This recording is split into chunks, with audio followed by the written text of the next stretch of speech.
Hey everybody, Hey. we're back for some more movie times. This is becoming a bit of a regular thing now. I have to stop it, but more movies are coming out that I actually really want to see.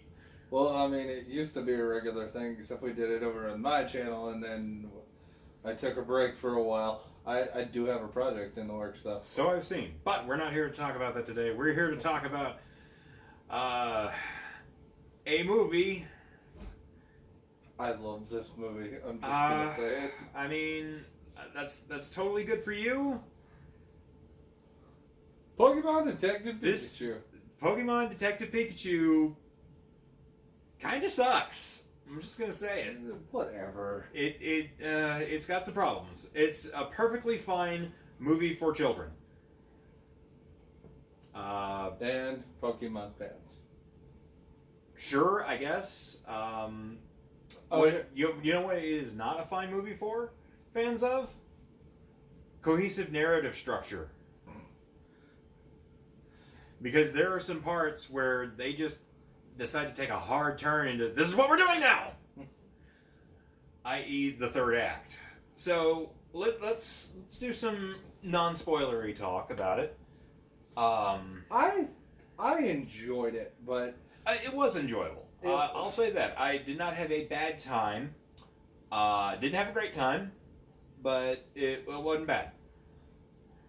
I just I kind of went for the experience, and it was really weird. Like, I know this Okay, isn't. well, fill me in on that because I felt the experience was lacking. Well, when I went, it was opening night, and no, it was the day after opening night. But there were kids and people my age, but who were clearly there by themselves, and it was just Right. kind of a culmination. Just getting to see this is something I grew up with, but it's continued on through the TV show and Pokemon Go and stuff like that. So there's just generations can go see. Now, did I think that it was the most complex story? Hell no. I had so much. I had the end figured out about a third to halfway through the movie. Yeah. Especially the big twist at the end. Well, it's we'll get to that when we get to it. But let's go ahead and talk. Let's go ahead and talk about the cast. You have Ryan Reynolds. You got Ryan Reynolds, who's basically just being Ryan Reynolds. There's nothing wrong with that, but at the same time, it doesn't feel like he's doing anything new. He was really kind of. It felt like he was doing. It felt like he was doing a more PG version of his Deadpool shtick. There are points where some of the jokes are funny and actually Pokemon comedy, and then there's others where I was like, "That's Ryan Reynolds being Ryan Reynolds." Right. It's one of those that was kind of a. Now I will say this: he doesn't turn in a bad performance, and unlike Josh Brolin as Thanos, he never seems bored by what he's doing. He sounds like he's 100% invested in what's going on, which is a credit to Ryan Reynolds. I think he's one of the better actors we've got right now. For sure. I'm glad. I mean, if all the other movies that he's done recently has been stuff that he's personally picked to be in. Yeah, he's very dedicated to his art. And yes, once he picks something, he goes in for it. The YouTube videos of him building up to this are just hilarious. Never saw any of it. Well, there's one with him and his wife, and he was like, when I found out I got the role, I didn't even go get my daughters because Detective Pikachu doesn't know who those girls are. And his wife's like, they're your children. Detective Pikachu doesn't know that. It's fun. You can tell he really enjoyed it. Well, that's kind of the thing. Ryan Reynolds is one of those actors. He's paid his dues to Hollywood. He's put in the time. He's put in the effort. He has been in some stinkers, but you know what that has gotten him? It has gotten him some clout. It has gotten him some backing. And now he's kind of like one of those kids who got trapped in one of those YA movies that were all the rage back a few years ago. Stuff like Twilight, Maze Runner, crap like that, with kids who cut their teeth on that. and now he's basically just able to do whatever he wants because he wants to do it. Yeah. And I'm happy for him. I'm happy for him for that. I'll never say anything disparaging about that for him. As far as the movie goes, Bill Nighy's in it. Yeah, that was a choice. More about that when we get into spoilers. Yeah. The guy who played the main kid, Justice Smith. I thought he was all right. Yeah, I thought he was good. Like there was nothing super stand out about the performance, but I mean he didn't sleepwalk through it. Whenever like I don't know if it's him or the director really didn't know how to make him punch up the acting when he like needed to be really really expressive, like when he's angry and afraid, and like the denouement of the film itself. Break out a little French terminology now. There are places I thought he could have definitely used. It's interesting because there comes a part where he has to act sad, like he has to cry, and he sells the performance decently enough. But I don't know if they like used a different take from part of it, because there really seems to be a bit of a disconnect in how he looks performance-wise during the scene. And I don't know where that lays for that. I think that has to do more with your script and your audience. Yes, because which is why I'm not holding that against him. I think that's a product of somebody in the editing bay using a less than good version of a cut. Like the scene itself is perfectly fine; it conveys the emotion well enough, but there's just something that feels a little lacking. And then besides him, there's also the girl, and I only know Lucy. The character of Lucy kind of infuriated me a little bit because she's basically diametrically opposed to how the rest of the world acts. When she's first introduced, she's that hard-nosed journalist, and she delivers this long exposition speech of who she is and what she does. And I felt like, okay, so this is like somebody you'd meet in the game. Like this is like another trainer who would walk up and tell you their little life story before saying, "Now let's fight with our Pokemon." Pretty much. And the dialogue is so stilted. I was just like, no one else talks like this. In the rest of the movie. That girl's a decent actress too, because I've seen her I didn't have a problem with her. I've seen her in two other things. She's a regular, she regularly guest stars in Supernatural as one of the Wayward Sisters. Right. And she also was in Blockers. Okay. I don't know if you've ever I didn't see that, but I know of the movie, and I think I know of her. And again, I don't blame her for any of this. I blame the writing. Yeah. Because as much as I was enjoying the campiness of it, like she doesn't work as a character in this world because no one else talks like this. No one else acts like this. And so when you have this, it's just like, why did you even bother doing something like this? Because nothing else in the world corresponds to it. Main character need a love interest. Well, no, I get that, and that's why she's in there. But outside of that, like the way she talks, it just kind of bugged me.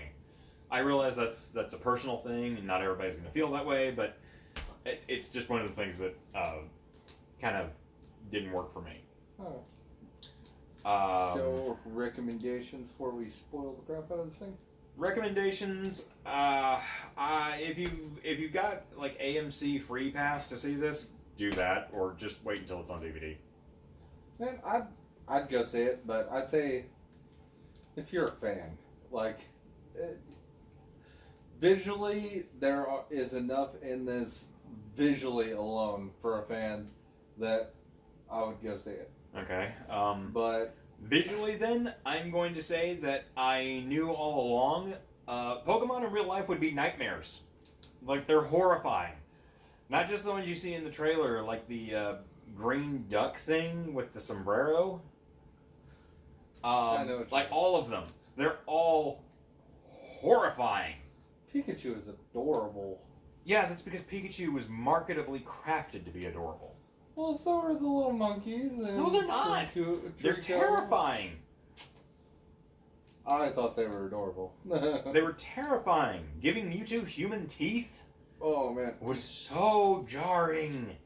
Okay, Mewtwo was terrifying. Mewtwo, and not in the way that like the movie presence is like, oh my god, he's so scary, he's so powerful. It's like, just stop making me see this thing, please.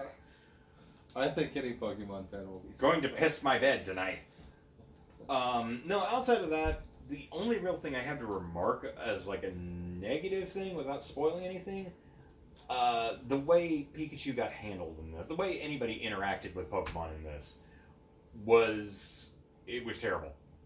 There's just no two ways about it. It was like Garfield levels of bad, people handling things that aren't there. Some yes, some no. Everybody probably except Justice Smith. No, I would even say him. Like in the close-ups, you can really tell he's really having to manage. It's like, yeah, hold the nothing, hold the air, just balance it. And it's just real painfully obvious, and not in one of those, oh, the Pokemon aren't real. It's like, no, this is like movie-breakingly bad.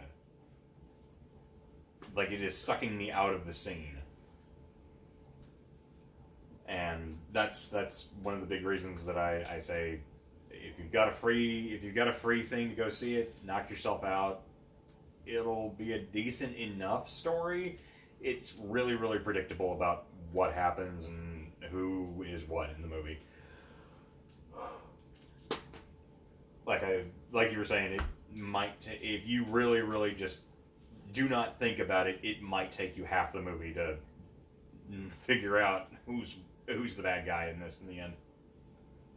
Okay, well, I guess we're spoiling this thing. All right, so that's all for non-spoilers. So spoilers in 3, 2, 1. Get the fuck out if you don't want to be spoiled by Detective Pikachu. Spoilers: Pikachu's his dad. I knew it. I called that one. It's so painfully obvious. Yeah, because you never see what his dad looks like, and then they start talking about Pokemon minds and human minds and Pokemon bodies. Yes, that was the point where I knew what they were doing. That is amazing. But it's also the point where I realized you finished this movie about 30 minutes ago and realized we still need something else to happen. That's the point. I immediately I was gonna blame. At first, I was like, "Oh, it's the stuff." Like he breathed it in, and it had a funny effect, and that's why only he can hear Pikachu. That would actually kind of make some sense because this weird Mewtwo shit. Okay, so let's go from the top because wow, does this movie go places? So we start out with Justice Smith trying to be persuaded by his friend to catch a Cubone. No, technically we start out with a car crash. Yeah, but that is played about 700 times throughout the movie, so don't worry if you miss it, you'll see it again and again and again until the end where they're like, "Oh, this really was what happened with the car." It felt like the ending to Clue, where the little title card flashed up and it's like, "That's what could have happened, but here, what if this happened?" And then they have the little music, and it just kind of reverses everything, and you see a completely new variation of it. That's what it felt like every time it got brought up. But Justice Smith is alerted that his dad is dead, and he goes. His emotions to that are. I kind of got it. I mean, I guess I don't know. If I was told that about my dad, I think I would have more emotion than that. Well, if you've been estranged for a long time and you didn't really like him that much to begin with, I can understand that a little better than some might. I mean, that would be basically if someone told me my mom, I wouldn't care. Yeah, that'd essentially be like that. It's a family member you haven't been close to, they haven't been in your life. It's like, well, that sucks, but I didn't know them to begin with, so whatever. So he gets a ticket to the big city, to Rhyme City, where he meets Ken Watanabe, who's being Ken Watanabe in this movie, because all they ever have him for, is wise Asian man. For real. And I feel so sorry for the guy getting typecast like that, because I've seen him in other stuff and he's pretty damn good. I mean, it started, I think the first time I ever saw him as, like, wise Asian guy was The Last Samurai. Yeah. And then it steamrolled from there. All downhill from there. To his credit, though, he does it well. So I'm not gonna badmouth him. I'm not gonna poo-poo his performance. I'm sure he delivered exactly what the director told him to do. From there, he is informed that his dad is dead, and his partner Pikachu, or his partner Pokemon, is presumed dead as well, because he's missing too. Which, by the way, in this super advanced rhyme city set up by Bill Nighy, who is this philanthropic wunderkind who loves Pokemon, he's a bad guy. Like, the second he comes on and he starts talking, I built this city to further Pokemon and human relations, and I'm like, you're the bad guy. He started talking like his fucking Underworld voice. Like, that's exactly what I saw. And I'm like, so we've mixed Pokemon with vampires. He immediately started talking in his fucking Underworld voice. Now all I can think is Kate Beckinsale jumping into the middle of the Pokemon battle and just going... That's what he talked like. No, you're totally right. You're totally right. I'm like, oh God, this is... And that's when I was like, yeah, you're definitely the bad guy. Yes, it's like, that's kind of the big kicker. It really, and part of me, if they hadn't tried to shoehorn in the idea that he wasn't the bad guy, I would have been totally on board for them just being like, wow, movie, I'll give you credit. It's camp, but if you're gonna play into that type, you've played hard, and I respect you for it. But instead, they spend like the entire movie trying to convince you. It's like, oh no, he's really this nice guy. He wouldn't hurt anybody. And then lo and behold, I've commissioned Mew to be captured, and now I'm going to use it to infuse people and Pokemon into one being. And it's like, okay, first you were a movie about trying to find a drug on the streets that drove Pokemon crazy. Then you tried to be a movie about a kid reconnecting to his maybe deceased father. Then you were a corporate espionage movie, and now you're Invasion of the Body Snatchers. What are you? I really thought it was going to end up being, at first, I was hoping that it would have been like some variation of Team Rocket with the stuff that was called R. See, that's what me and my brother thought, because, like, you have the R logo, Team Rocket logo. You figured that somebody made, like, the underground Pokemon fighting ring would have been perfect. Exactly, and I think that was probably an early idea they were running with. It definitely feels like this movie went through several revisions, and they decided to keep snippets of every draft. Because the woman, the woman who comes to pick him up that turns out to be a Ditto. That bothered me, because Dittos take perfect form. The only time that stupid face was one Ditto in the show, and that problem got fixed by the end of the episode.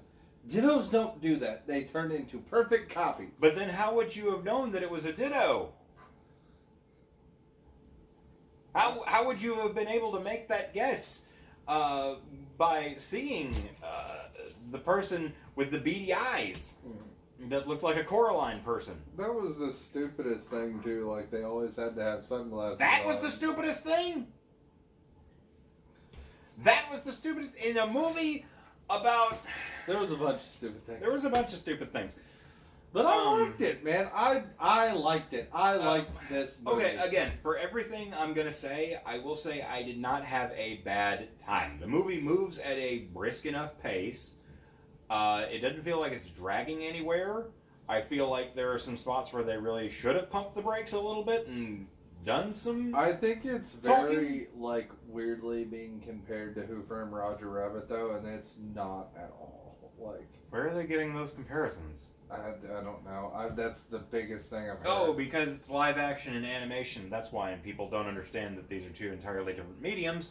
But that's fine. Just compare the two. No, that's cool. That's the biggest comparison I've heard. I can't wait to see this on BuzzFeed's top 10 reasons why Detective Pikachu is way better than Roger Rabbit.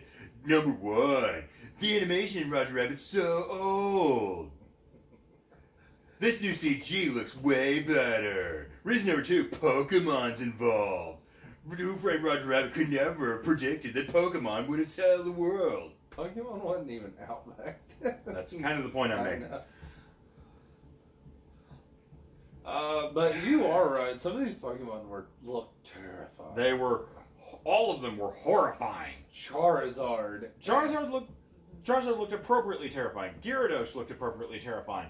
Some of them looked like it's like I would rather kill myself than live in this world. Like, this is clearly a world that has no god. Are you talking about Mewtwo and Greninja? Again, that green duck with the sombrero built into him. I don't know what that thing's called. The monkeys looked terrifying. There was one at the end, it was this giant pink thing that had giant pink bead eyes that apparently one of the newscaster people got put into. Giant pink. Are you talking about Snubble? No, because that was Inspector Ken Watanabe's Pokemon, which that was horrifying as well. Are you talking about Lickitung? No, Lickitung is also terrifying, and I would again I would rather kill myself than live in this world. I'm trying to figure out what giant pink one you're talking about. It's in the very end. It's just in one shot off to the side, and it's terrifying. What does it look like? Again, it was like an oblong, pink creature with pink beady eyes. Pink oval eyes. It was there at the end. I want to say it was like the news lady's Pokemon. The news lady that Lucy took over from. That's probably... that was an Ardeno. I know what that was. Okay, I'm glad you do. That was an Ardeno. Okay. If you say so. I'm not a Pokemon guy. Right. But, yeah, I mean, we basically... You run through the movie at a pretty brisk pace. What's the kid's name? Justice Smith? Justice Smith. Justice Smith finds a vial of this drug called R in his dad's apartment, and he then accidentally opens it and then shoves it out a window, which triggers some monkey Pokemon? Apoms, who then come in and try and rape him, if I'm not mistaken. The rabidly attacked, yes. Yes, and then it wears off and they give him back his pants. I thought it was... I found it disturbing in the way they continued to undress him. I think it's... Who directed this movie? Harvey Weinstein? Executive produced by Bill Cosby?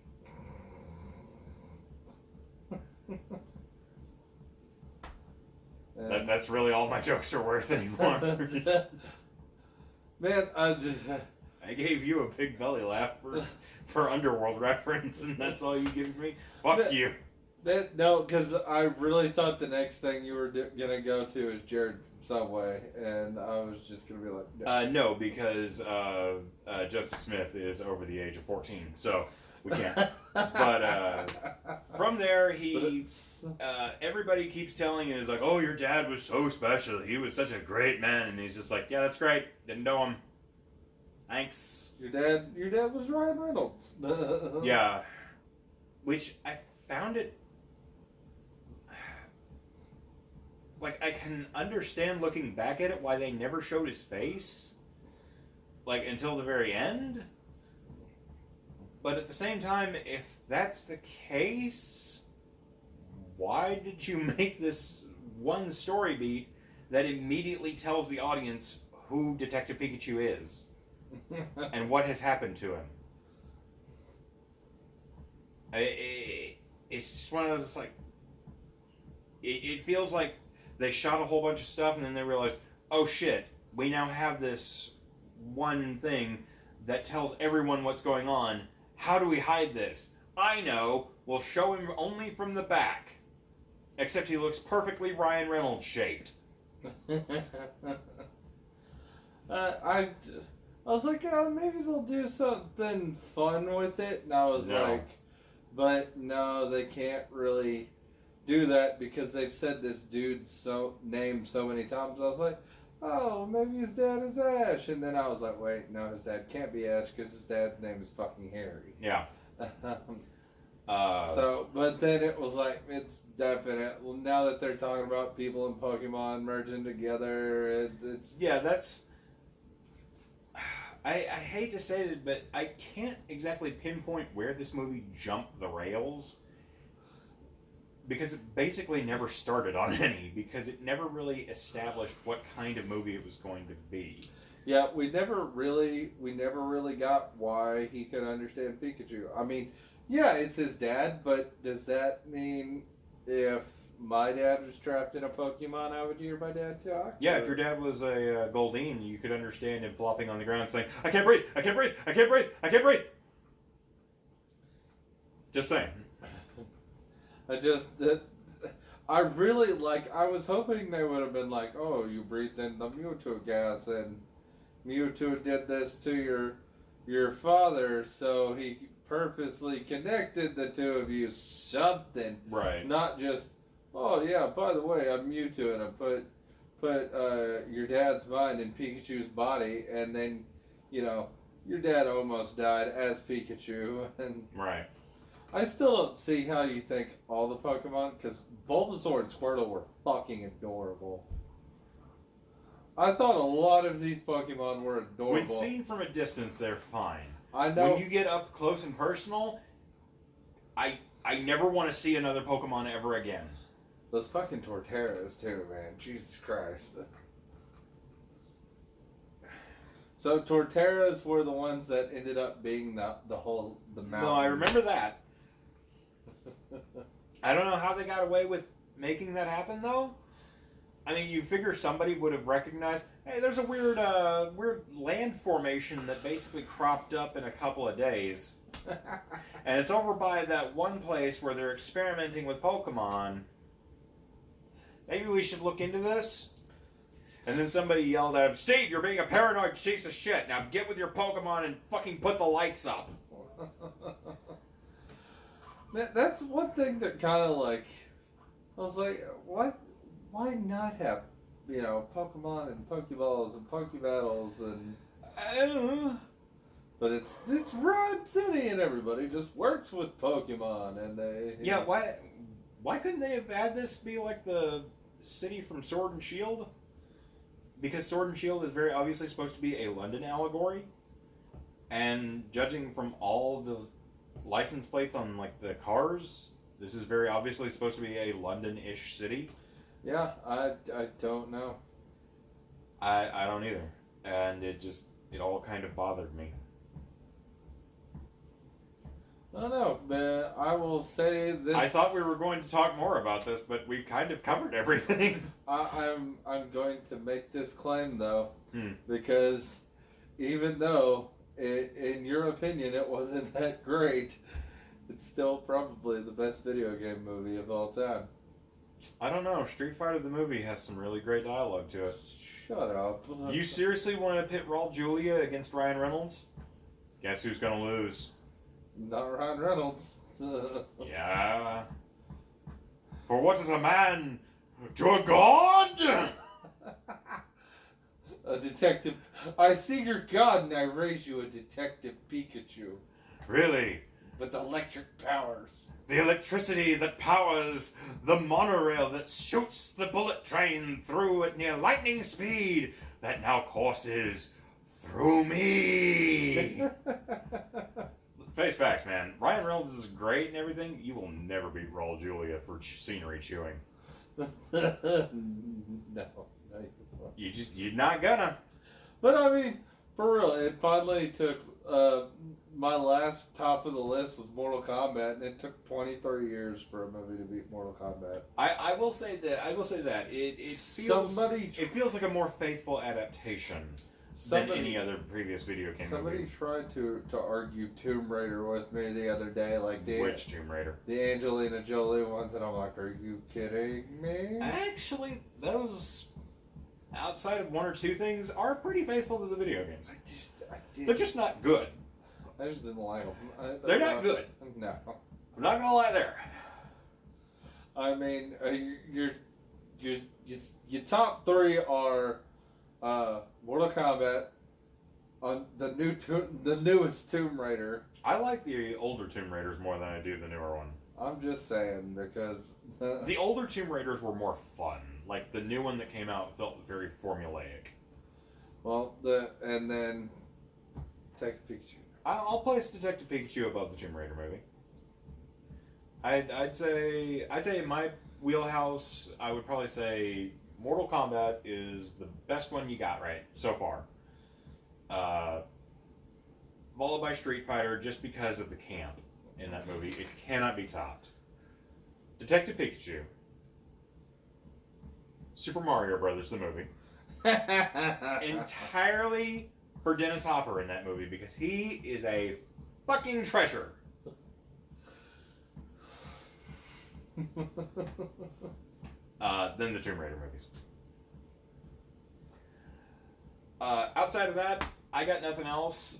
Like I say, this movie was just kind of okay. It's really obvious where it's going to go immediately when it establishes its plot lines, and that, to me, was not fun. Well, also, this is a PG movie made for... Right up until the very end. Mostly catered to children. This is true. I'm very obviously not the target demographic, so...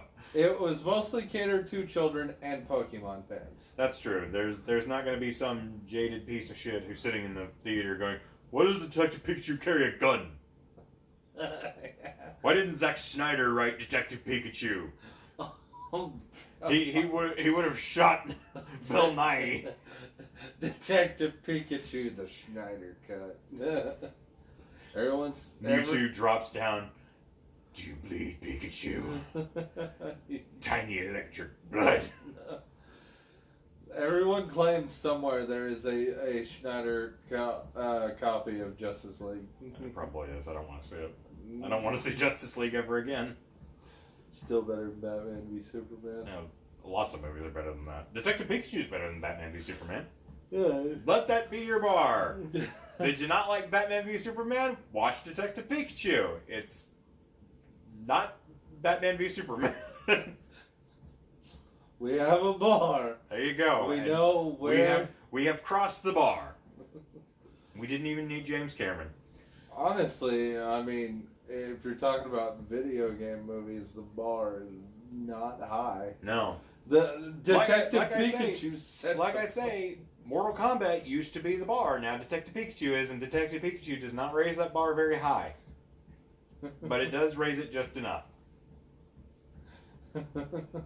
Well, there's our opinions, guys. What did you think? Did you like the movie? Do you hate Pokemon? And up until now, did you really want to live in a Pokemon world until you saw what they would look like in real life, which is terrifying nightmare creatures that I'll see whenever I close my eyes? They will haunt my dreams. Let us know down in the comments. Mewtwo's coming to get you. Mewtwo strikes back. And his horrible tombstone-y teeth. With Bill Nye enunciating every word that comes out of his mouth. It's so you can remember his amazing performances in the Underworld franchise. And when you go to the Underworld franchise, you immediately think of Scott Speedman's ass because of this motherfucker. God, dude, I still, to this day, Scott Speedman's ass just like blurs in my head. Whenever somebody talks about Underworld, it immediately is Scott Speedman's ass. And I'm like, God damn it. Well, I'm glad I could ruin a franchise for you. I'm sorry that it took that and not the movies itself ruining that, but that's beside the point. Leave a comment really down like below werewolves, if you okay? leave a comment down below if you enjoyed this movie and you think we're just a couple of stupid fat assholes. I enjoyed it, so if you think he's a stupid fat asshole, Well, that's gonna happen regardless. So, like, comment, and subscribe for stupid fat assholes talking about movies. We'll see you next time, everybody. Laters. Later.